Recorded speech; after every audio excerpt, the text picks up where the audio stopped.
प्रेम से बोलो सच्चिदानंद भगवान की जय हो। दो बार भगवान का नाम ले लेते हैं।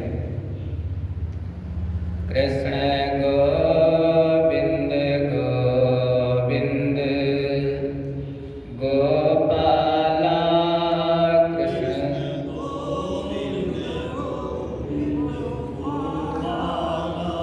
कृष्ण गोविंद गोविंद गोपाला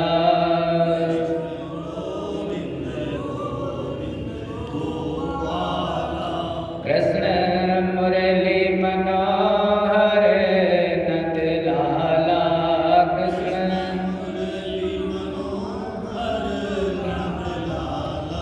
कृष्ण मुरली मनोहर नंद लाला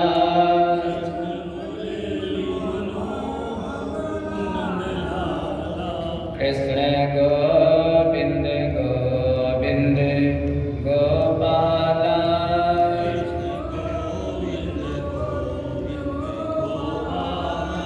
कृष्ण गोविंद गोविंद गोपाला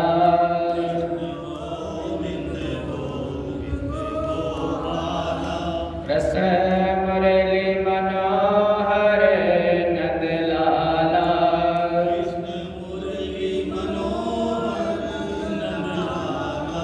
कृष्ण गोविंद गोविंद गोपाला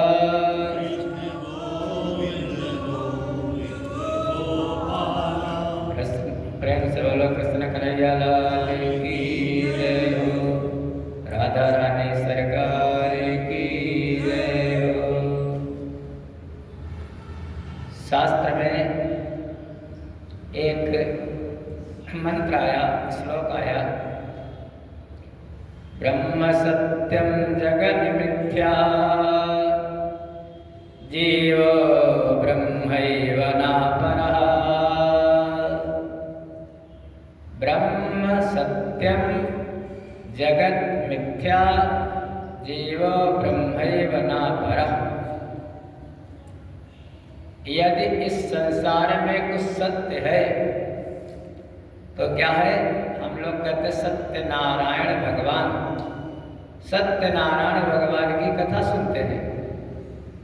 आखिर वो सत्यनारायण भगवान है कौन? वो कथा जब लोग सुन लेते हैं तो उनके महात्म्य की कथा है, लेकिन वो सत्यनारायण भगवान वही जो ब्रह्म है, वही सत्य है। और जो सत्य है वो जो तीनों कालों में रहता है, भूत भविष्य वर्तमान प्रेजेंट पास्ट फ्यूचर, जो तीनों कल भी था, आज भी है और आगे भी रहेगा। जो आदि अंत से रहित है वही ब्रह्म अपनी माया से सतोगुण रजोगुण तमोगुण को धारण करके ब्रह्मा विष्णु और भगवान रुद्र के स्वरूप में प्रकट हो जाता है। बस भगवान के रूप का दर्शन करो, बढ़िया, बहुत सुंदर भगवान है, लेकिन लक्ष्य क्या है? धीरे धीरे धीरे धीरे धीरे धीरे उनके स्वरूप को प्राप्त करो। ब्रह्म सत्यम, यही तो बात है। एक दिन महाराज जनक जी, जो विदेह राज कहे जाते हैं, महाराज जनक जी ने स्वप्न देखा। सपना आया, हम सभी को सपना आता है, तो उन्होंने भी सपना देखा महाराज जनक जी ने। तो सपने में देखा क्या कि हम राजा नहीं रह गए, हम बहुत गरीब हो गए हैं और कई दिनों से भोजन नहीं मिला, बहुत क्षुधा लगी है, बहुत भूख लगी है। सपने में सब होता है, भूख लगी है। तब तक कहीं गए, भिक्षा मांगी तो थोड़ी सी खिचड़ी मिली भिक्षा में। जब खिचड़ी मिली, कहीं से जुगाड़ किया, मिट्टी की हांडी लेकर के खिचड़ी पकाने लगे। खिचड़ी पक करके तैयार हो गई और जैसे ही सोच रहे हैं कि अभी इसको भोग लगा करके भक्षण करूँगा, उसी समय दो सांड लड़ते लड़ते आ गए और जो खिचड़ी थी वो बिखर गई। खिचड़ी नहीं है, अब भूख भी लगी है और उसी समय महाराज जनक के नेत्र खुल गए। अब उन्होंने मन में विचार किया, यह सत्य है या वह सत्य है? जो मैं वास्तव में जग करके बैठा हूँ यह सत्य है या जो मैंने सपना देखा वह सत्य है? यह प्रश्न बन गया। वहीं पर उसी समय महाराज वरुण जी कोई यज्ञ कर रहे थे, तो उनका कोई सेवक था बंदिनी, वो आकर के महाराज जनक की सभा में, बहुत से विद्वानों की आवश्यकता थी, तो आकर के शास्त्रार्थ करता है। बस महाराज जनक का वही प्रश्न, यह सत्य या वह सत्य? जो बता देगा वो तो ठीक है, जो नहीं बता पाएगा उसको नदी में डुबो दिया जाए, जेल में डाल दिया जाएगा। आखिर में बहुत से महात्मा आए, बहुत से पंडित आए, लेकिन उत्तर नहीं दे सके।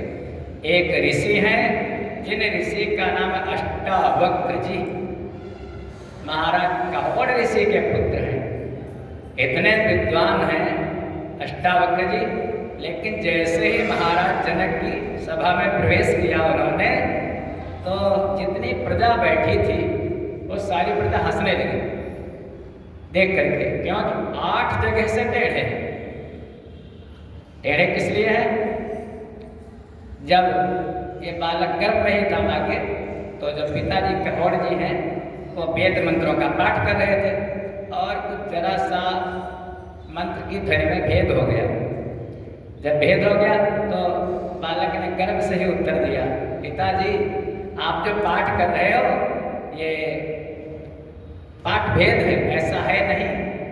कावड़ ने श्राप दे दिया, अरे दुष्ट, तो गर्भ से ही तर्क वितर्क करता है, जब जन्म लेगा तब क्या करेगा? जा 8 जगह से टेढ़ा हो जा। पिताजी ने श्राप दे दिया था, इसलिए 8 जगह से टेढ़े। और हमारे कढ़ाई वो भी तो 8 जगह से टेढ़े हैं। तो जैसे ही सभा में प्रवेश किया अष्टावक्र जी ने, लोग हंसने लगे। महाराज अष्टावक्र जी ने कहा, अरे हमको तो लगता था हम महाराज विदेह की सभा में आए हैं। महाराज जहाँ पर सबकी समदृष्टि है, जहाँ सब ज्ञानी हैं, महाराज जनक का नगर, लेकिन हमको ये नहीं मालूम था हम चर्मकारों की सभा में आ गए, हम चमारों की सभा में आ गए, जहाँ केवल चमड़ी की पहचान की जाती है, ज्ञान की पहचान नहीं की जाती है। महाराज अष्टावक्र जी ने महाराज जनक को ज्ञान दिया है, वही ज्ञान दिया कि वो ब्रह्म क्या है, वो जीव क्या है, वो माया क्या है। जो इसको जान लेता है, जेहि जाने जग जाय हेराई, जागे जथा सपन भ्रम जाई। बस इसीलिए कहते हैं कि मोह निशा सब सोवनिहारा, देखिए सपन अनेक प्रकार। मोह निशा सब सोवनिहारा, सारे संसार के जीव मोह रूपी निद्रा में सो रहे हैं, अनेक सपने देखते हैं। हमारा परिवार है, पत्नी है, बच्चे हैं, घर है, गाड़ी है, बंगला है, लगता यहीं पर हम डेरा जमा लेंगे। देखिए सपन अनेक प्रकार। फिर जग कौन रहा है? जेहि जुग जामिनी जा कहे जोगी, परमारथी प्रपंच वियोगी। जेहि जुग जामिनी, रात्रि में जगना नहीं बताया गया, मोह रूपी रात्रि, मोह रूपी अज्ञान, अज्ञान रूपी मोह रूपी अंधकार, जब उससे जग गया। जेहि जुग जामिनी जागहि योगी। कौन जगता है? योगी। योगी लोग जगते हैं। अब योगी कौन है? योगी माने जो भगवान से जुड़ गया। वो कहते हैं ना, तो जंगल में चले गए, योग करने लगे, वो योगी हमारी गीता जी ने कि योगी माने जिसका मन निरंतर भगवान से जुड़ा है, बस वही योगी। जेहि जुग जामिन जागहि जोगी, परमारथी, परमार्थ करने वाले, प्रपंच वियोगी, सारे प्रपंच से दूर रहते हैं। ये नहीं क्या हुआ कि आपने जाना नहीं, उसके घर में क्या हो रहा था, सारे संसार के प्रपंच से दूर। और हम लोग क्या सुनना चाहते हैं, बस जब दो लोग बैठते हैं तो किसी की निंदा, किसी की बुराई, ये संसार में वो संसार में, वहाँ पर क्या वो कौन जीता वो कौन हारा, बस भगवान की उन परमात्मा की चर्चा कोई नहीं, कोई बिरला होता है महाराज जो भगवान की चर्चा करता है। जैसे हमारे बनवारी भैया हैं, अनिल जी हैं, बस जो भगवान की, अपना मन भगवान से लगा दो यार, इस संसार में वही जग रहा है। परमारथी प्रपंच वियोगी जानियत बहे, जीव जग जागा जब सब विषय विलास विरागा। जानिए तब है जीव जग जागा। पहचान क्या है जीव के जगने की, जब सब विषय विलास विरागा। संसार के जितने भी विषय हैं, शब्द, स्पर्श, रूप, रस, गंध, जब इनमें रस आना खत्म हो जाए, बस कि मैं देखता ही रहूं। आपको भगवान ने सीमित शक्ति दी है, आंख में देखने की शक्ति सीमित, कानों में सुनने की शक्ति सीमित, जिह्वा में स्वाद लेने की शक्ति सीमित। अगर एकदम खर्च कर दोगे महाराज, लगातार देखते रहोगे, चाहे कंप्यूटर देखो, चाहे लैपटॉप देखो, चाहे मोबाइल देखो, तो एक दिन शक्ति तो खत्म हो जाएगी, फिर चश्मा लगाना पड़ेगा। कानों से अगर निंदा बुराई सब सुनते रहोगे तो एक दिन शक्ति खत्म हो जाएगी, सुनाई कम पड़ेगा। तो जब सब विषय विलास विरागा, जब सारे विषयों से वैराग्य हो जाए, वही जीव जगा है, ये समझ लो। हमारा शास्त्र उपनिषद कहता है, प्रमाण देता है क्या, उत्तिष्ठत् जागृत प्राप्य वरा निबोध, क्षुरस्य धारा निशिता दुरत्यया, दुर्गम पथश्चत कवयो वदन्ति। उत्तिष्ठत्, भगवान ने भी अर्जुन से कहा था उठ जाओ, और इसलिए नहीं कहा था तुम रथ से उठ करके खड़े हो जाओ, अपने अज्ञान को हटा करके ज्ञान को प्राप्त करो। उत्तिष्ठत्, जागृत, जागृत माने जग जाओ, इस मोह रूपी अंधकार में सोते मत रहो। प्राप्त वरा निबोध, इसका बोध प्राप्त करो, उसी ब्रह्म का बोध प्राप्त करो, बस। और ज्ञान का मार्ग जो है भैया वो बहुत कठिन है। कहते हैं श्रुतिम चैवयत कंटका कीर्ण मार्गम।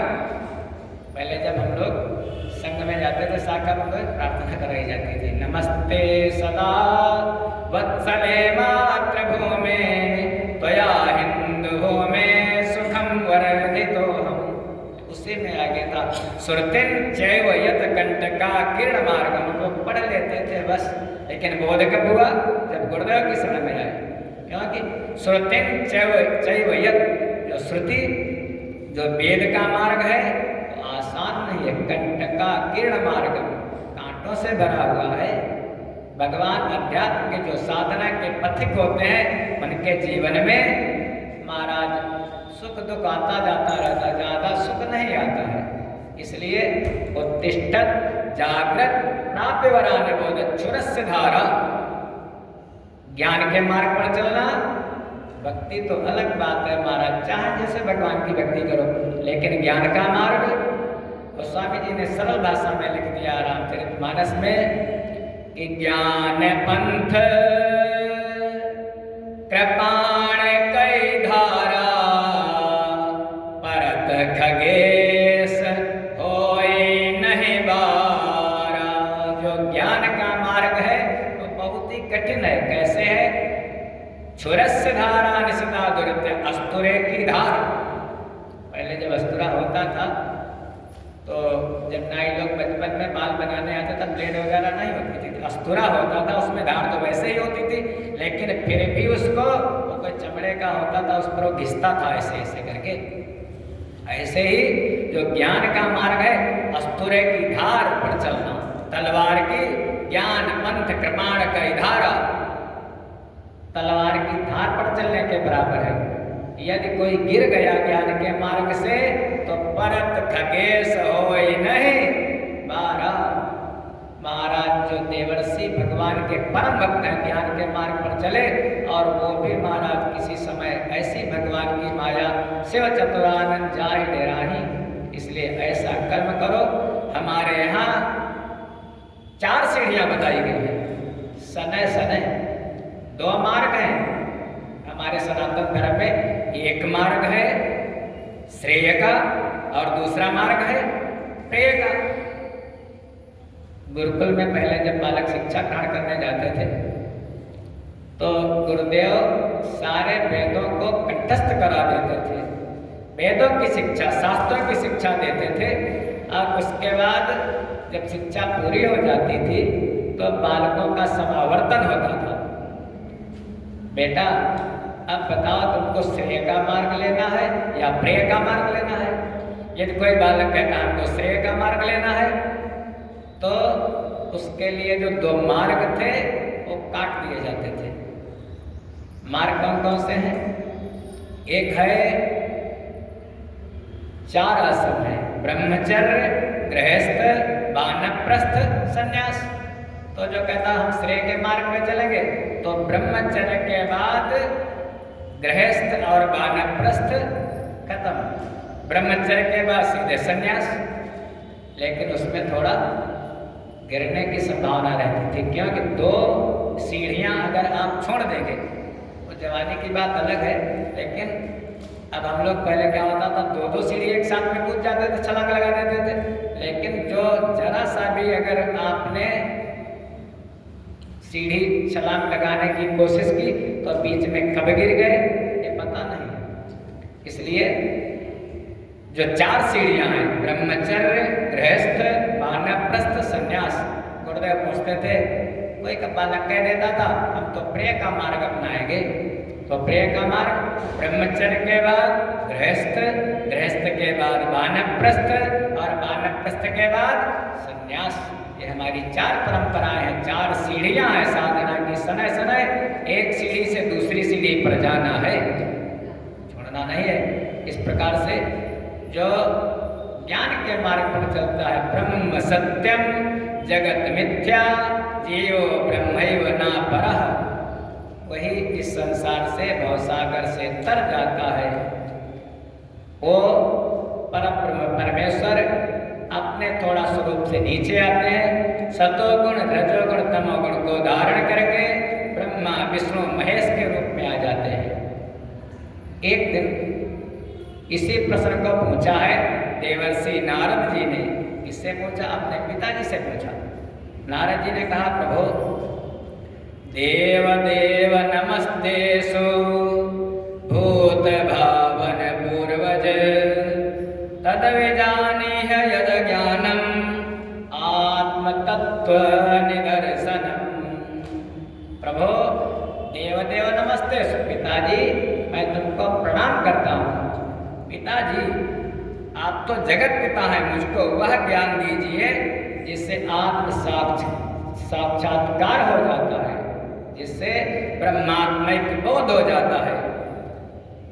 एक बात है पिताजी, ये जो संसार है, ये जो सृष्टि है, हमें बताओ इस संसार का लक्षण क्या है? क्या लक्षण है संसार का? फिर दूसरी बात, इस संसार का निर्माण किसने किया, बनाया किसने संसार को? दुनिया बनाने वाले क्या तेरे मन में समाई? इस दुनिया को, संसार को किसने बनाया? फिर इस संसार का आधार क्या है? भाई बिना आधार के आधे तो टिक नहीं सकता है। इस संसार का आधार क्या है, किस पर टिका है? प्रभु हे पिताजी, इसका निर्माण कैसे किया? प्रलय किसमें होता है? और यह सारा संसार किसके अधीन है? और ये जो वास्तव में दिखाई देता है क्या? सत्य है या झूठ है? ये नारद जी ने पूछा ब्रह्मा जी से। ब्रह्मा जी कहने लगे, बेटा ये जो संसार है इस पर किसी का अधिकार नहीं है। बेटा नारायण परा वेदा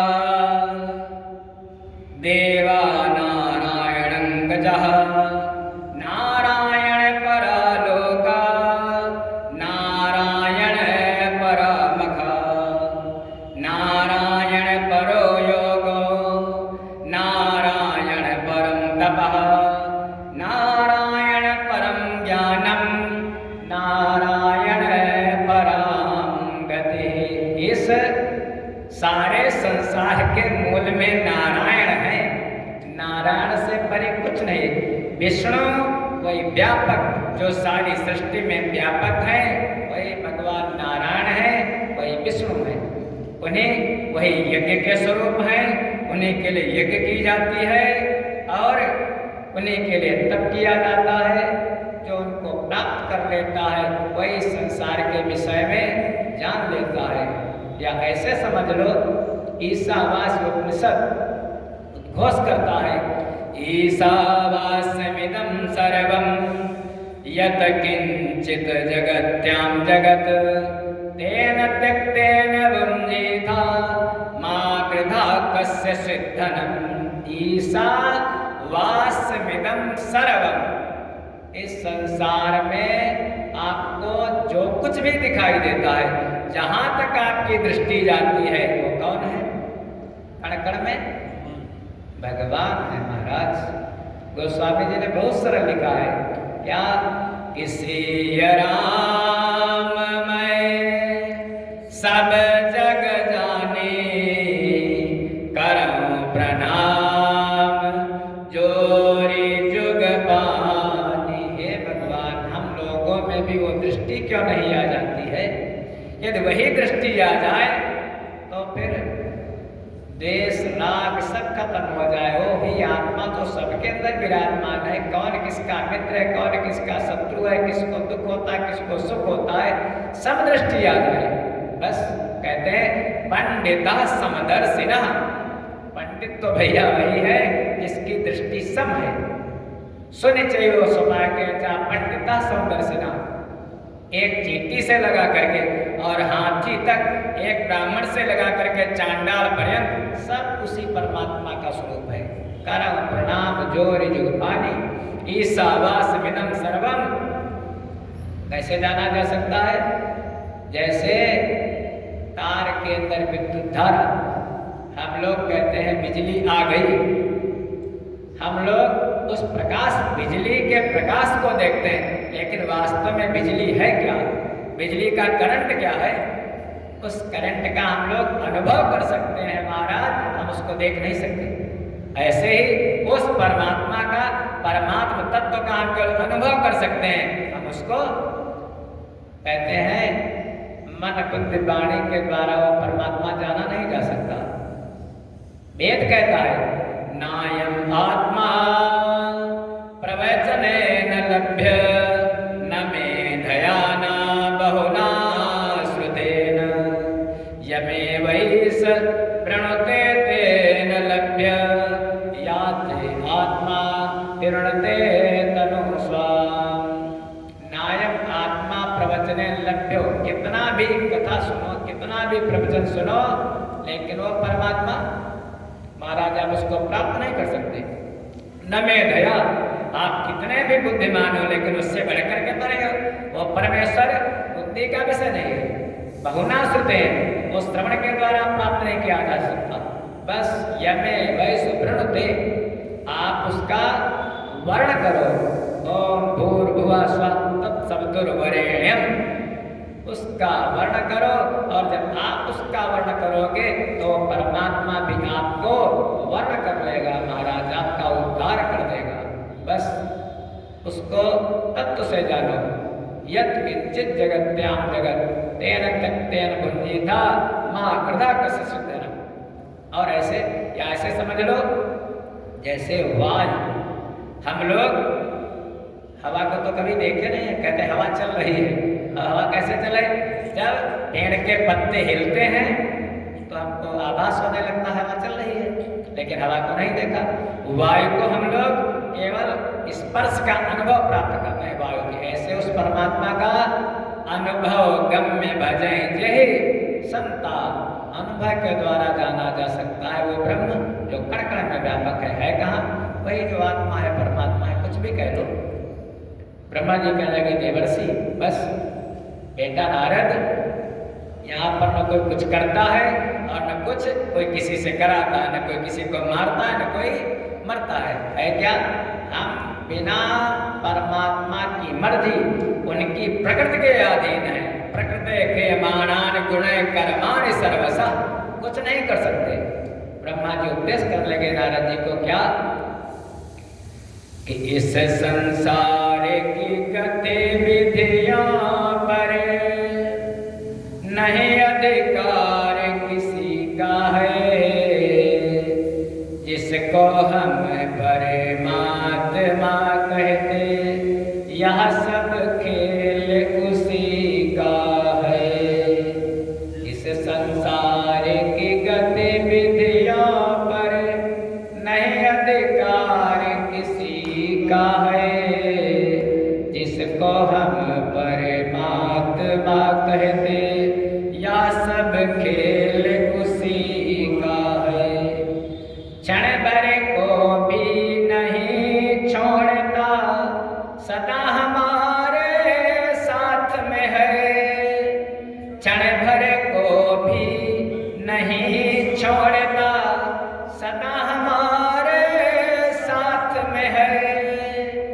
काया की सा डोरी का तार उसी के हाथ में है। काया की सा डोरी का तार उसी के हाथ में है। और हंसना रोना जीना मरना, हंसना रोना जीना मरना सब उसकी मर्जी का है, जिसको हम परमात्मा कहते या सब खेल उसी का है। इस संसार की गतिविधियों पर नहीं अधिकार किसी का है, जिसको हम परमात्मा कहते या सब खेल उसी का है। निर्धन धनी धनी हो निर्धन, मूर्ख मूढ़ मूढ़ ज्ञानी। निर्धन धनी धनी हो निर्धन, ज्ञानी मूढ़ मूढ़ ज्ञानी। सब कुछ अदल बदल देने में कोई नहीं उसका सानी। सब कुछ अदल बदल देने में कोई नहीं उसका सानी। और समझदार भी समझ सके ना, समझदार भी समझ सके ना, ऐसा अजब तरीका है, जिसको हम परमात्मा कहते या सब खेल उसी का है। जिसको हम परमात्मा कहते या सब खेल उसी का है। मिट्टी काली पीली हरे बन आसमान का रंग नीला। मिट्टी काली पीली हरे बन आसमान का रंग नीला।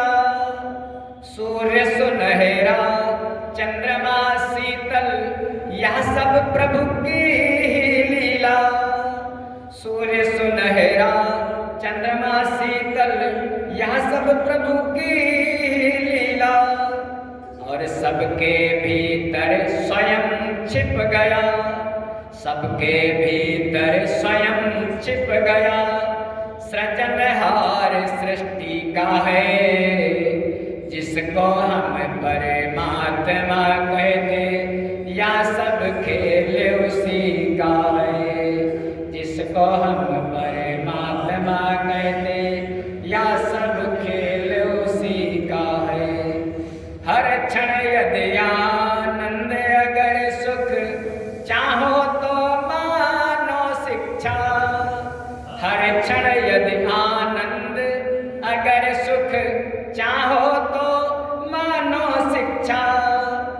तज अभिमान मिला दो उसकी इच्छा से अपनी इच्छा, तज अभिमान मिला दो उसकी इच्छा से अपनी इच्छा। और यही भक्ति का भाव है प्यारे, यही भक्ति का भाव है प्यारे, सूत्र यही मुक्ति का है। और जिसको हम परमात्मा कहते या सब खेल उसी का है। इस संसार की गतिविधियों पर नहीं अधिकार किसी का है। जिसको हम परमात्मा कहते या सब खेल उसी का है। भैया हम लोग कुछ नहीं कर सकते हैं, बस उसी का खेल है। जैसा वो परमात्मा चाहते हैं वैसा करते हैं। ब्रह्मा जी कहने लगे देवर्षि बेटा, उस ब्रह्म के मन में आया, केवल मन में विकारा एको हम बहुश्यामा, जैसे बहुश्यामा आया उसी परमात्मा से 3 गुण प्रकट हुए। 3 गुण सतोगुण, रजोगुण, तमोगुण।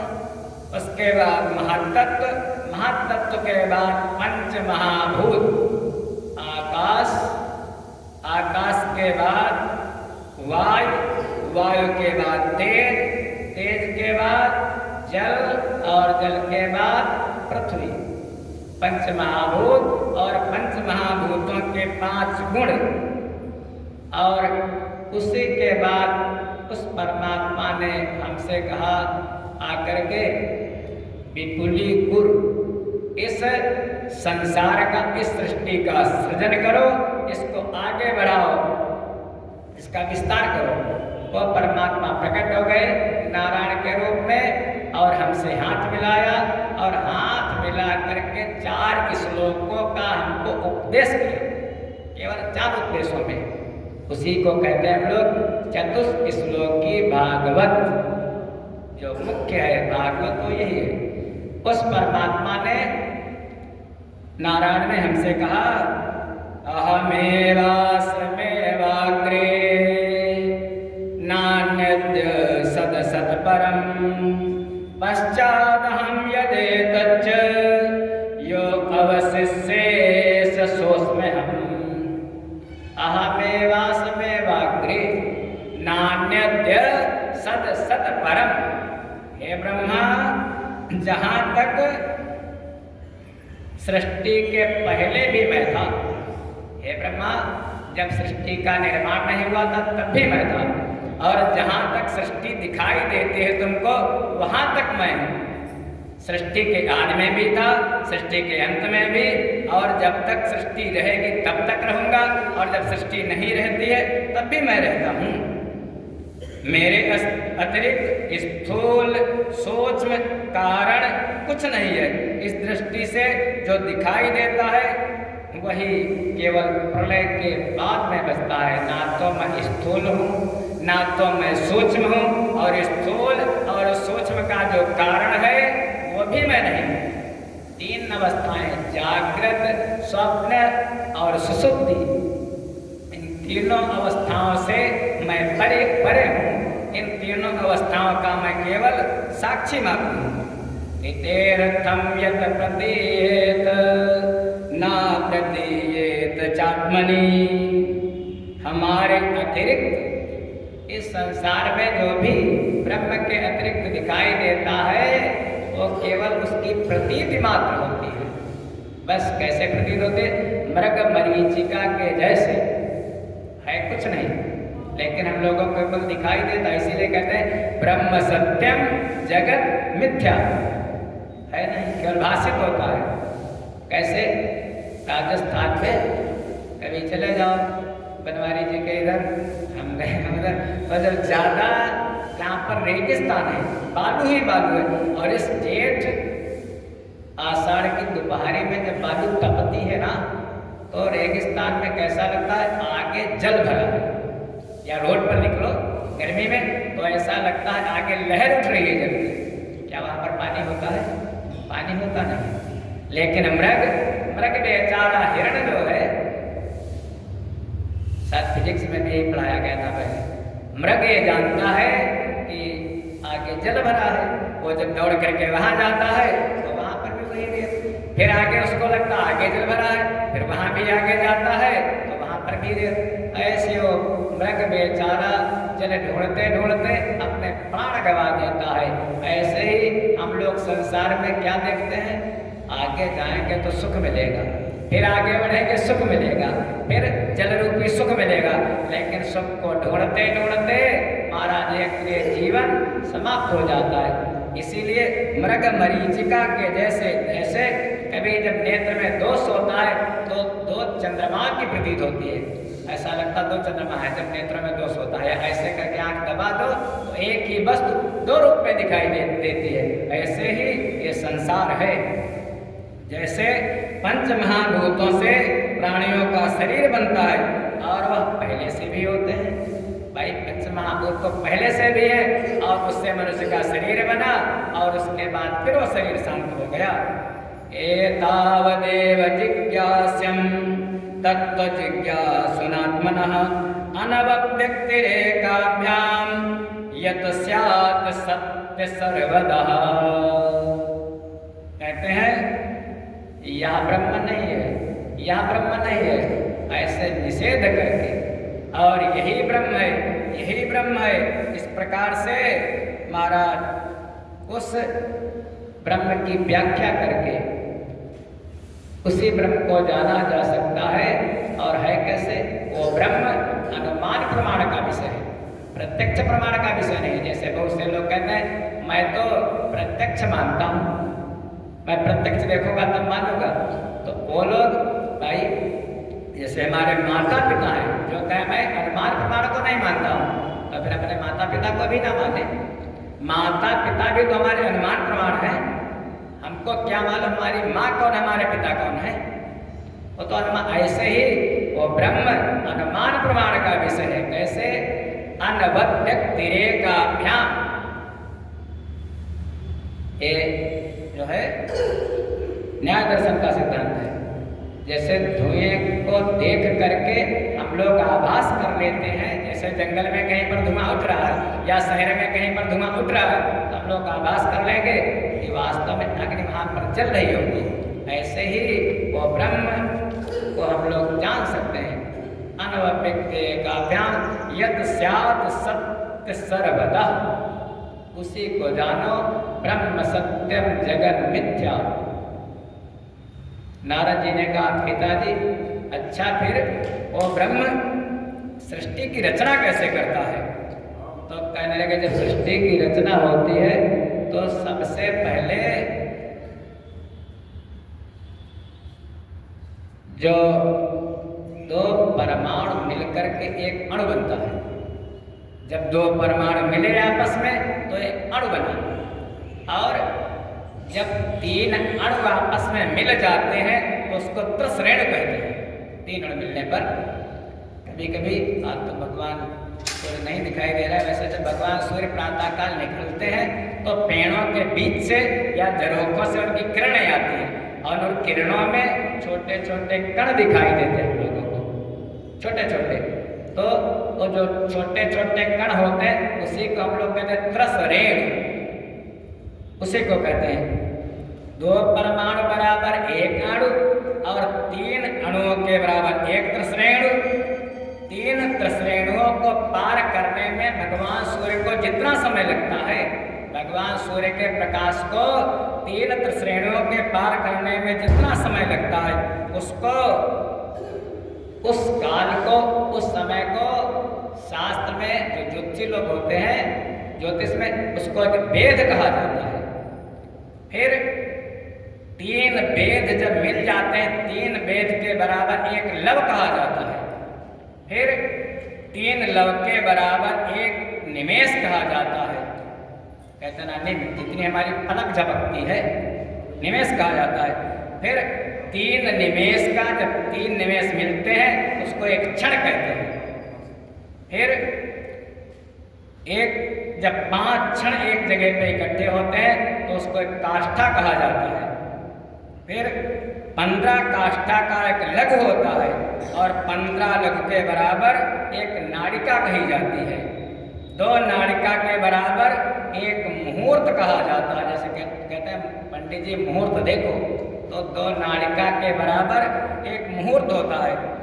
फिर 7 नाड़िका के बराबर एक प्रहर होता है, चाहे प्रहर कहो और चाहे याम कहो। गोस्वामी जी ने लिखा है रामचरितमानस में, दिवस रहा भरि जाम, याम एक प्रहर कहा जाता है। और मनुष्यों के दिन और रात्रि में 4 प्रहर माने जाते हैं। दिन में 4 प्रहर होते हैं और रात्रि में 4 प्रहर होते हैं। इसीलिए हम लोग कहते हैं दोपहर। पहले हम लोग समझते नहीं थे दोपहर क्या अर्थ होगा इसका, तो जब 2 प्रहर बीत जाते हैं तो दोपहर होती है। ऐसे ही 4 प्रहर होते हैं दिन में, 4 प्रहर मनुष्य के दिन और रात। फिर 15 दिन बराबर एक पक्ष होता है, मनुष्य के 15 दिन बराबर एक पक्ष। 2 पक्ष मिलकर के एक महीना बनता है, एक मास। और जो एक मास होता है हम लोगों का 1 महीना, और हमारे पितरों का वो 1 दिन माना जाता है। हमारा 1 महीना, पितरों का 1 दिन। फिर 2 मास की एक ऋतु होती है, 2 महीने की एक ऋतु होती है, इसलिए 12 महीने में 6 ऋतुएं होती हैं। फिर ऐसे ही 100 वर्ष मनुष्य की, उसके बाद 6 महीने का एक अयन होता है, 6 महीने उत्तरायण, 6 महीने दक्षिणायन। ऐसे ही जब 100 वर्ष बीत जाते हैं तो मनुष्य की आयु 100 वर्ष मानी जाती है। राजन 1000 चतुर्युग बराबर ब्रह्मा का 1 दिन माना जाता है।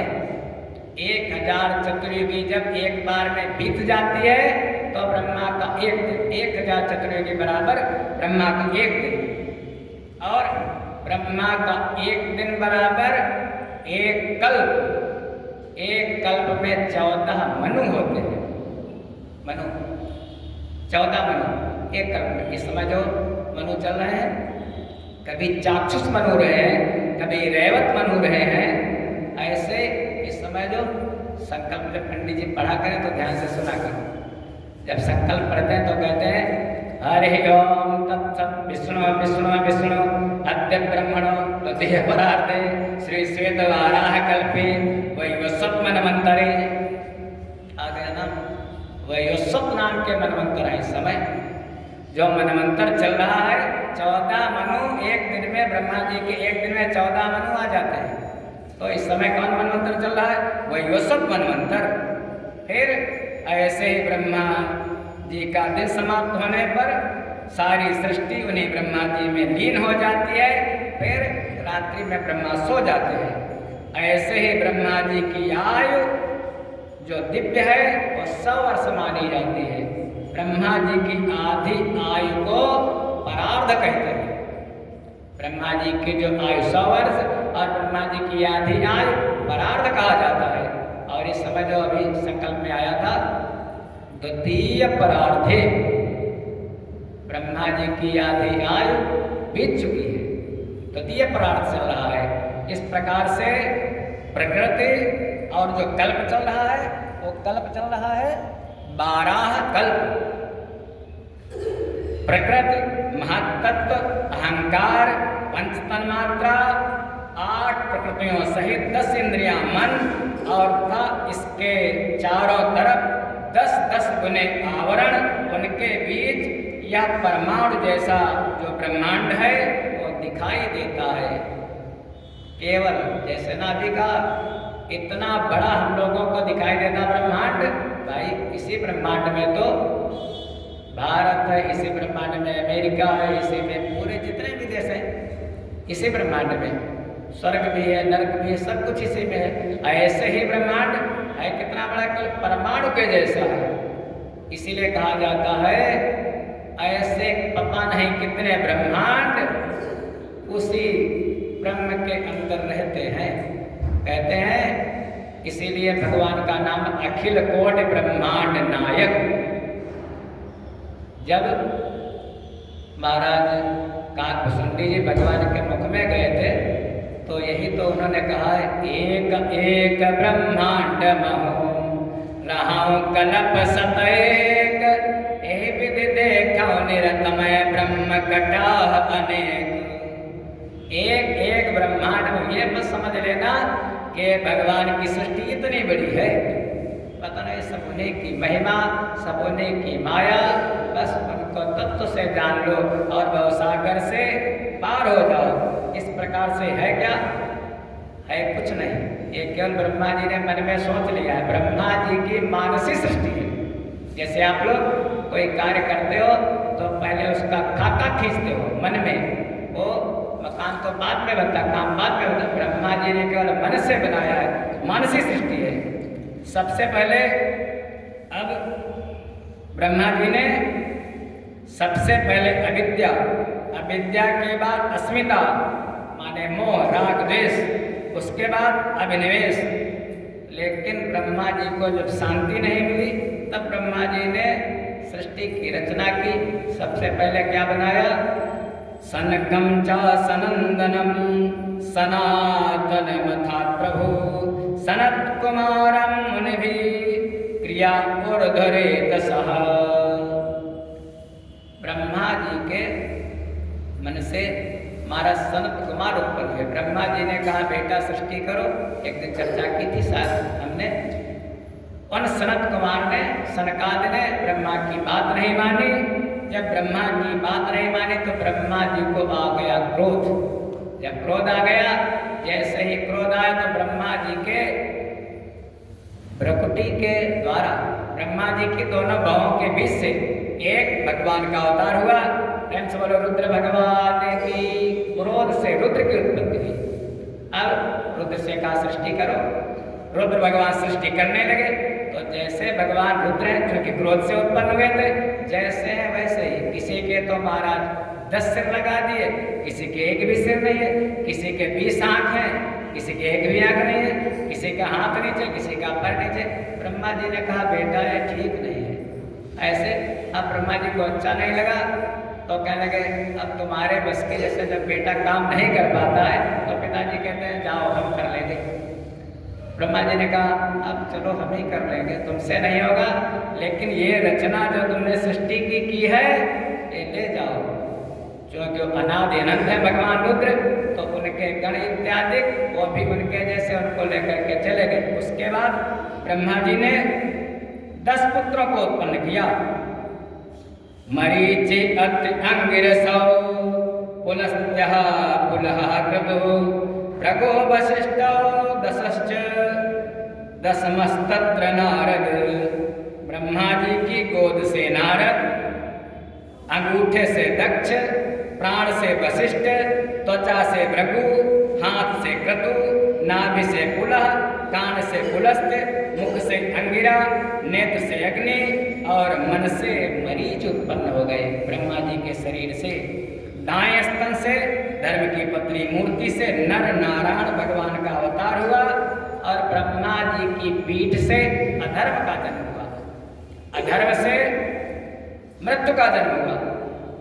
इसीलिए हम लोगों ने विचार किया है, जैसे भगवान के मंदिर की हम लोग परिक्रमा करते हैं तो मंदिर के पीछे प्रणाम नहीं करना चाहिए। बहुत से लोग चले जाते हैं मंदिर के पीछे मत्था टेक देते हैं, या भगवान के पीछे जाते हैं तो भगवान की पीठ का दर्शन नहीं करना चाहिए। सामने भगवान के सामने है पुण्य, भगवान के सामने धर्म, और भगवान की वो भी भगवान का तो ही बेटा है भाई, अच्छा भी है बुरा भी है। भगवान की पीठ से पाप का जन्म हुआ, इसलिए भगवान की पीठ का नहीं दर्शन करना चाहिए, अधर्म का जन्म हुआ। उसके बाद ब्रह्मा जी की जो पुत्री है सरस्वती, सरस्वती को देख करके ब्रह्मा जी को मोह हो गया। जब ब्रह्मा जी मोहित हो गए अपनी पुत्री को देख करके, तो जो ब्रह्मा जी के सारे पुत्र हैं इन्होंने निंदा की। केवल मोहित हुए हैं बस, और अन्यथा मत विचार कर लेना। पुत्रों ने निंदा की ब्रह्मा जी की। ब्रह्मा जी ने अपने शरीर को छोड़ दिया, उस शरीर को, उसी शरीर से ब्रह्मा जी के शरीर से वो जो कुहरा पड़ता है कोहरा उत्पन्न हो गया, इस शरीर को छोड़ दिया। ब्रह्मा जी का एक नाम है का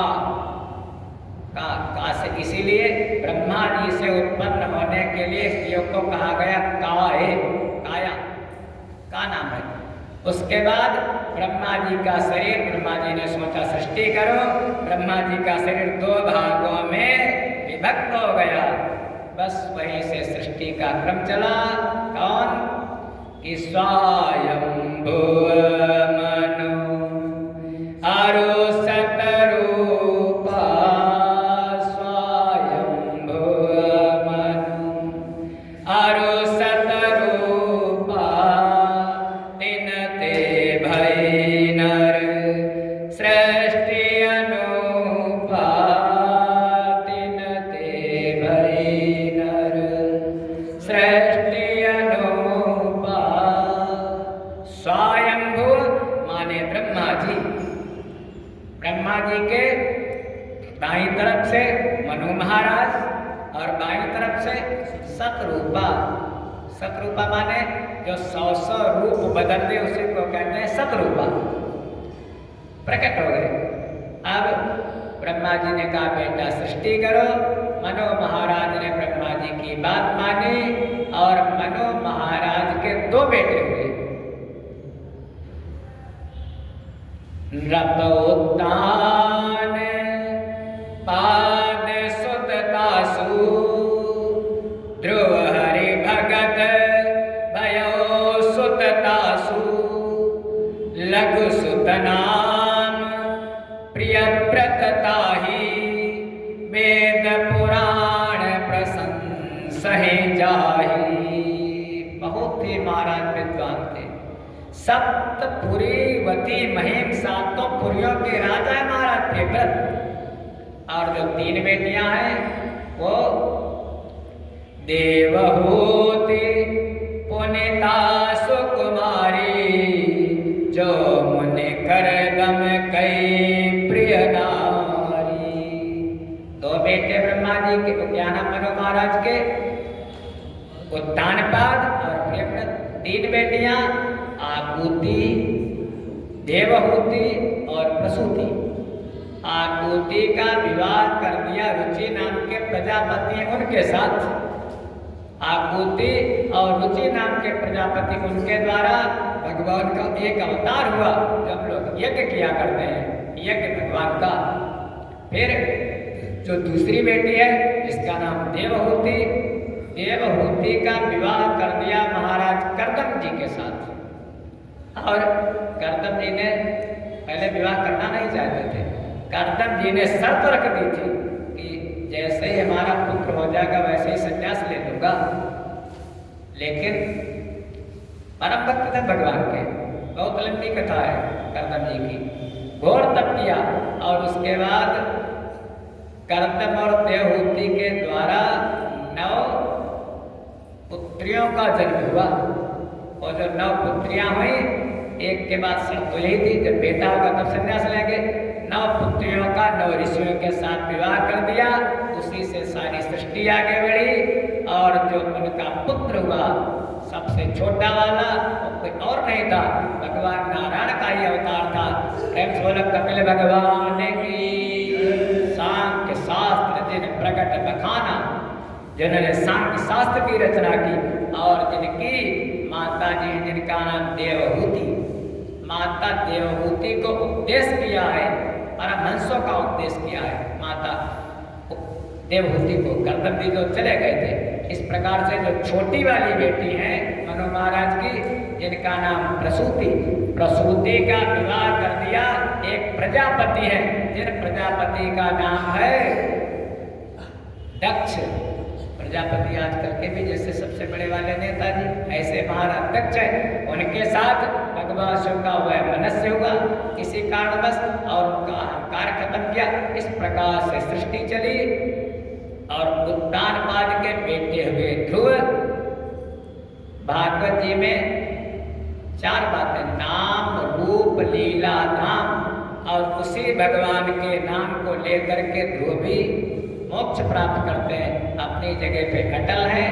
तो भगवान के नाम की क्या महिमा है, इस पर हम लोग आज नहीं बल्कि कल विचार करेंगे। प्रियव्रत जो है, प्रियव्रत के ही वंश में आगे चल करके महाराज ऋषभदेव जी का जन्म हुआ, जिन्होंने परमहंसों को ज्ञान दिया। इसीलिए भागवत को कहा जाता परमहंस संहिता। उन्हीं ऋषभदेव जी के जो 100 बेटे थे, सबसे बड़े उनका नाम भरत। उन्हीं भरत जी के नाम पर हमारे देश का नाम पड़ा भारतवर्ष। पहले नाम था अजनाभ वर्ष, उस पर हम लोग कल चर्चा करेंगे। आज समय के अनुसार वाणी को विराम देते हैं। सभी का मंगल हो, सभी का कल्याण हो। कथा का मुख्य सूत्र यही है, ब्रह्म सत्यम जगत मिथ्या जीवो ब्रह्मैव नापरः। उस तत्व को जानो और मुक्त हो जाओ। सर्वे भवन्तु सुखिनः, सर्वे सन्तु निरामयाः, सर्वे भद्राणि पश्यन्तु, मा कश्चित् दुःखभाग् भवेत्।